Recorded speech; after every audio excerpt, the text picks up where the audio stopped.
Здравствуйте, дорогие мамочки! Мы сегодня хотим рассказать вам про логопедический массаж. Это вид массажа, довольно сложный вид массажа, когда происходит механическое воздействие на мышцы артикуляционного аппарата у детей. Не секрет, сейчас многие дети испытывают трудности в развитии речи, в правильном произношении звуков. Очень многие родители сейчас жалуются на то, что ребенок не может выговорить определенные звуки, или же у него поздно появляется речь. И этим очень многие родители обеспокоены. Логопедический массаж. Туда входит массаж мышц артикуляционного аппарата у ребенка. Это когда мышцы прорабатываются щек, губы, язык, мягкое небо, лицо, шея, шейно-воротниковая зона. Логопедический массаж направлен на улучшение качества звукопроизношения, голосообразования и правильного развития речи. Показаниями к нему являются такие нарушения речи, как в первую очередь это дизартрия, алалия, задержка речевого развития, задержка психоречевого развития, задержка психического развития у детей, также заикание, нарушение тонуса артикуляционных мышц. Такое тоже бывает. Он действует на состояние тонуса мышц, который участвует именно в звукопроизношении. Поэтому в первую очередь он показан при постановке звука. Частыми причинами нарушения развития речи у детей возникают в силу каких-либо заболеваний, да? То есть имеют основу какую-то именно задержка в развитии именно физического развития. И поэтому необходимо, чтобы родители вовремя обращали внимание на такие вот нарушения. Обычно думают, ну ладно, он заговорит чуть попозже, но все-таки у нас, как говорится, папа и в 3 года заговорил, и ничего страшного. Но чем это опасно, задержка развития речевого развития у детей? В тем, что в то же время, когда появляется поздно речь, также это тормозит общее развитие ребенка, его психоэмоциональное состояние, его познавательные процессы. В целом это влияет на общее развитие детей.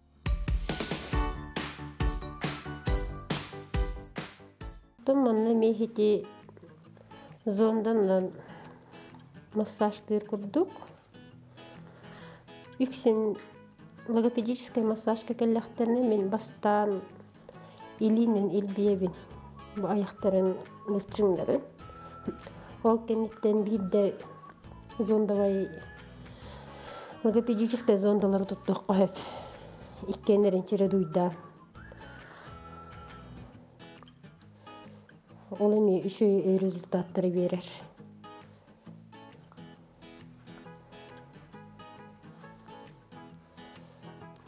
Тылгын алары. Бу тылын эми манны келиптер алабыт. Онна илбиебит. Тар.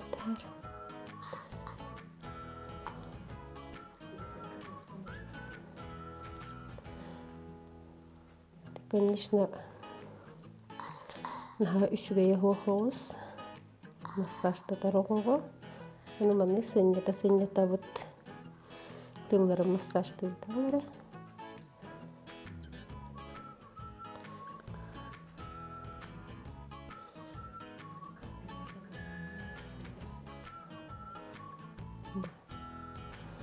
Маннык ууннары тардабыт. Бу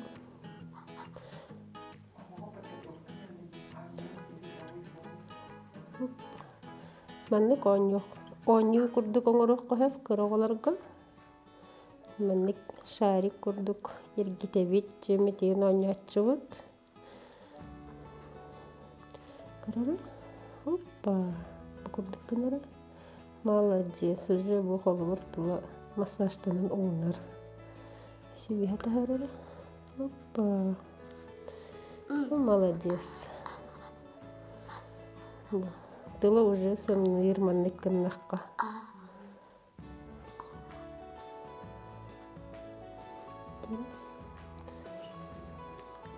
Bismillah.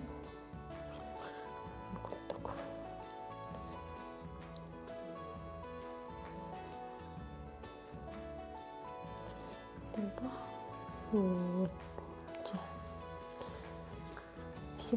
Бихи билеген оғыбыт аяғын есеттіттен илбияқпет. Круговой движениянан. Бұл ихинәңе хаспиди мышцатын бұлтшыңын аяғын тула.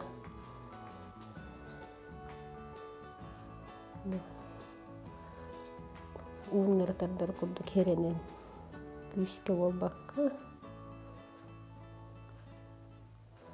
Тарбақтар бұл кемге түгірітші массаждылар. Маннек бигі оғы бұтчыңнара қанан ордық зажимнағын білебіт. Оны хуақалар оқтақпыд. Конечно, бір сеанска маны барытын хуақалар бақпыд. Маннек.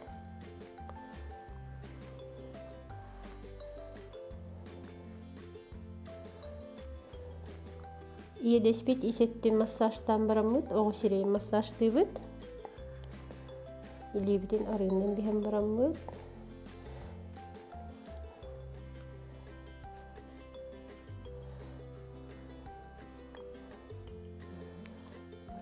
Бұл исеттіттен әрі массаж бұл баққа тасеттіттен әмейе сирей бітен массажты бұд. Бұл оғы ағыра көмілігір, оғылар сөбілілер.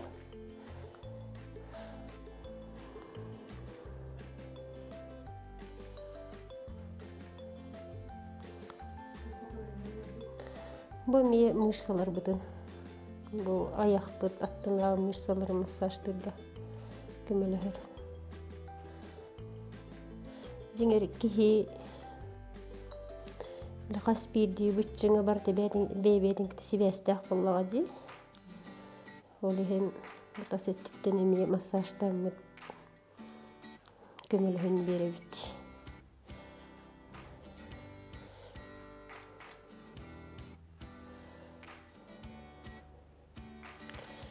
Үксін маннек имерейі көметінен бара оғыларға. Күйіскі тұғыда тұтты аппыд. Оскын тахар қонды бұл. Оспыд тұладың массажды бұд.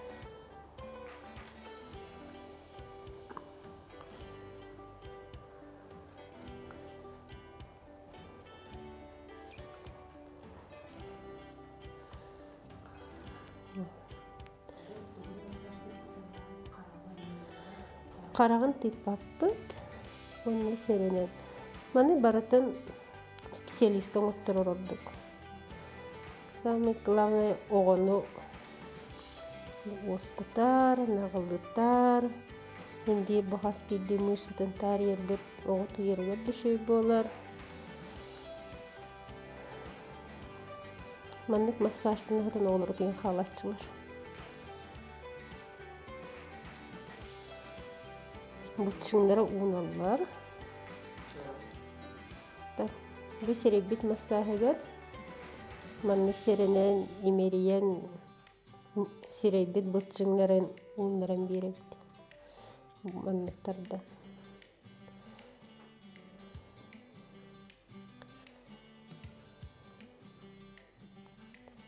Дальше логопедическая массажка. Еби оғы мелкой моторикатын хайыннар аргамия массаж көріңе керер бейеқі. Олаты бейе қаспид дейбітар бақтарын массажды бұд. Оғы хаңыр арығар мелкой моториката орды күлхан оролами ойню. Аңырда сыңа дыл бұлчыңлары бол баққа. Оны бейге илилер массажды бұд. Тарбақтарын қаспиди тарбаға көтіп бәкке. Маннық. Оны ұдыстарын. Бұл мие самай тухалақ, самай надалақ массаж болар.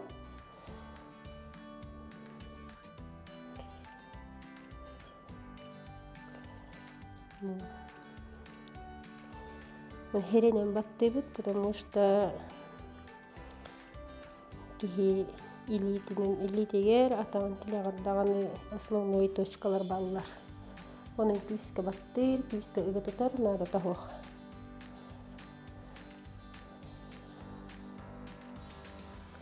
Ondan müha taharat.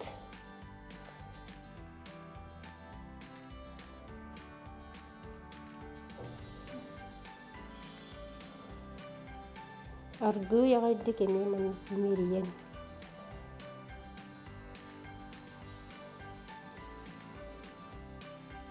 Sanne demi ayavut bu.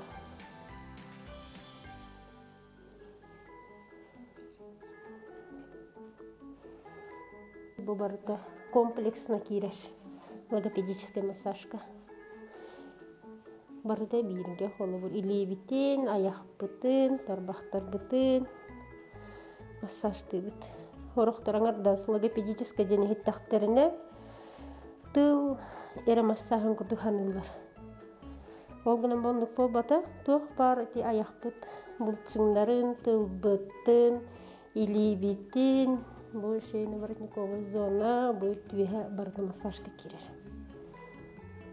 Оччоғынары оғывыт туох бар мышцаларын оғығыннарамыд, септяқтық саңарарыгар дөйі болырын тұқай барда.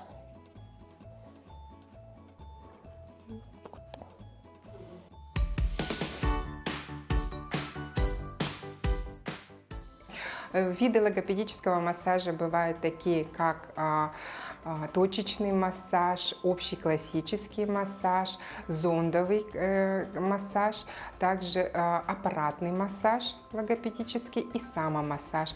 Мы у нас в студии применяем как комплекс. У нас входит и ручной классический массаж, также и используем зонды, то есть это мы работаем инструментарием. Самый эффективный является применение зондового инструментария.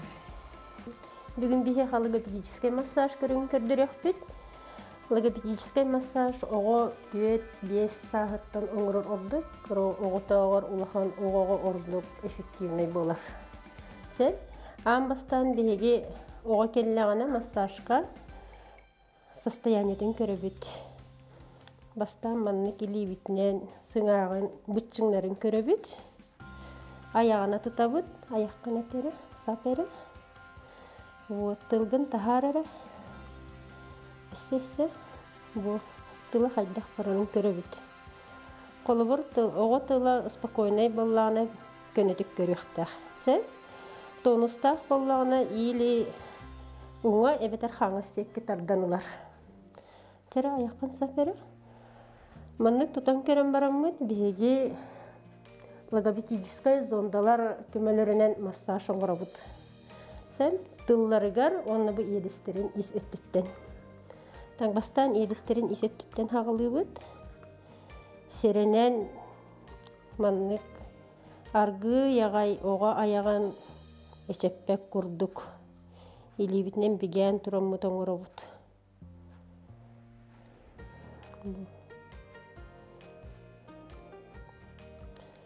Үксін среднем 10-15 минуттері оңғылар бұл массаж.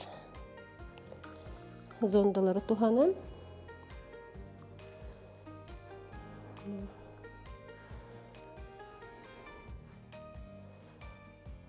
Бұтоқ бар мышцатын херенен массажды бұд. Пүйске тарпақ бұд. Төгірікчі херенен. Кейгер әмее үксі жүгі хаппақ бұд. Арыйт әйітші таттан тәнітен бері бұд. Сән, онта тылғын көрдірер әрі. Улахан оғы тылын бәйті маннық тахарар. Онтан арый кыры оғы бар болағына бейі тылын маннық фиксируйды бұд, тұтабыд. Оғы тыла тонустақ болағына төттері аяғар кейран қалар, тарданылар. Ол ехе маннық тұтан тұран херенен. Так, икті сымыстырымен мұт бұл бар. Манан әме тылын күттілі тағылар. Өсі, Вот, молодец. Бу.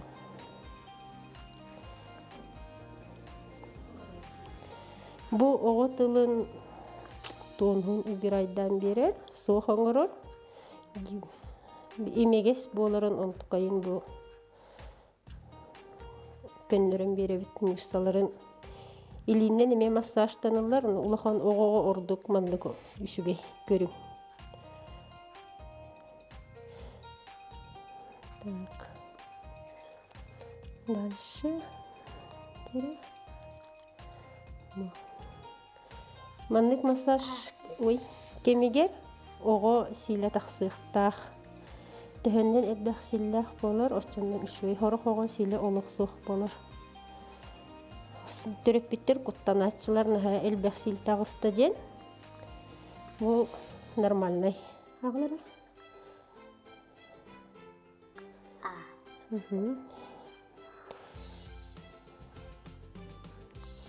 Ватча үшуй хоғысты болар. Надалақ. Эффективный. Так, бұтарақ құрдық. Оның бей оғывыттылын тарығыт. Бұл. Мәнлік туаремие. Өтәбіт. Бұл метылға. Туынғын ұбирайдырға. Қолы бір логопедтер кендері атын болар. Білі оғы хаңырырығар постановка речеген. Онтын бігена именно массаж кұрттабыд.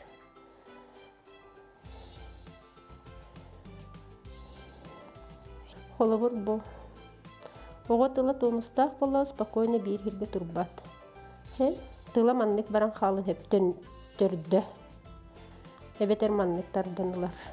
Бұл жекке олата қайыттер бұхың ағын тоныға, онда тылын тоныға қайыттығыр ордық білдері жен. Sen dağışı bihige hitini össe manlıkkına nemeye biliyek biten söp. Kolu bir sireyin bütçünlere hayı öttü orduk tonustağın ebeter mültağın bahararga. Oğunu manlık tutamman köröbüt. Manlık kördüqqa tonustağ bollağına sırazı bildirir. Aras bolar. Ketit bolar, onısın nağız bolar sireyin edestere.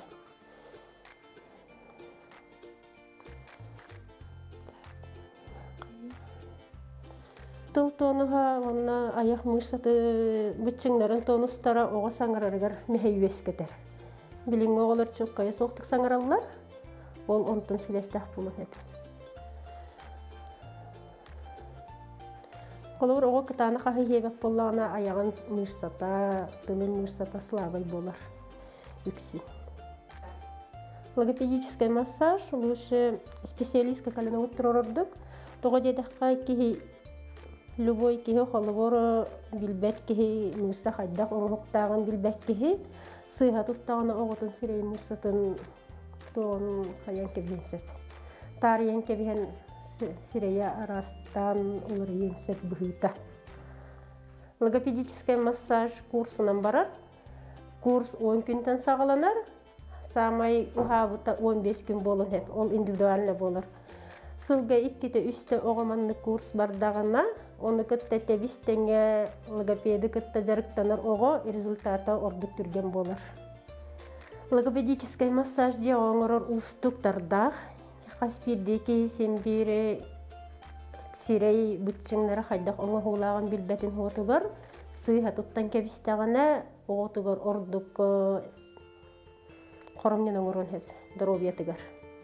Он только специалист роморов.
Противопоказаниями к логопедическому массажу является следующее. Первое – это обязательно, конечно, заболевание полости рта. Если у ребенка есть герпес, стоматиты, гингивиты и так далее, конечно, это будет являться противопоказанием. Также острые состояния, такие как повышенная температура, или же это может быть острые травмы, или же инфекционные заболевания, это тоже является противопоказанием. Также общее истощение, когда ребенок слабенький, не выспался, или же плохое настроение. Также в противопоказания входят все заболевания крови, такие как тромбоз, повышенная ломкость капилляров и так далее. У детей логопедический массаж применяется чаще всего, конечно, это после 3 лет, когда происходит уже развитие речи, когда являются первые показания, да, то есть проявление задержки развития или нарушения речи у детей. Вообще логопедический массаж показан даже взрослым людям. В подростковом периоде могут появляться такие проявления, как заикание, довольно частые нарушения. При этом человек испытывает огромный стресс, и прямо необходимо все-таки получать курс логопедического массажа. И, возможно, это может способствовать быстрому устранению причины при логоневрозе. Также у взрослых применяется. Обычно обращаются люди после инсультов, когда происходит нарушение, вот именно, когда повреждается именно речевой аппарат за счет паралича мышц. С этим мы тоже работаем. Частыми причинами нарушения речи у детей может являться также и речевое окружение у ребенка. Поэтому совет родителям, конечно, как можно чаще общаться, как можно лучше общаться, как можно правильнее разговаривать с ребенком. Правильно разговаривать с ребенком – это когда мы применяем именно правильную речь. Не секрет, что в обычной жизни мы очень мало сейчас именно применяем слов. Мы стараемся сокращать, упрощать. Еще появились новые такие слова, скажем, или словечки, да? И считается, что это норма. Но когда ребенок маленький, он должен видеть образец правильного произношения слов, правильного применения слов и правильного произношения слов. И поэтому призываем, чем больше вы с ребенком общаетесь, рассказываете сказки или же просто ведете разговор, при этом надо обогащать именно вот разговор словами, чтобы это было красиво, описывать природу, спрашивать про его чувства. Если ребеночек не может сказать, то надо ему это сначала как образец показать, что это можно таким образом, и обязательно хвалить детей.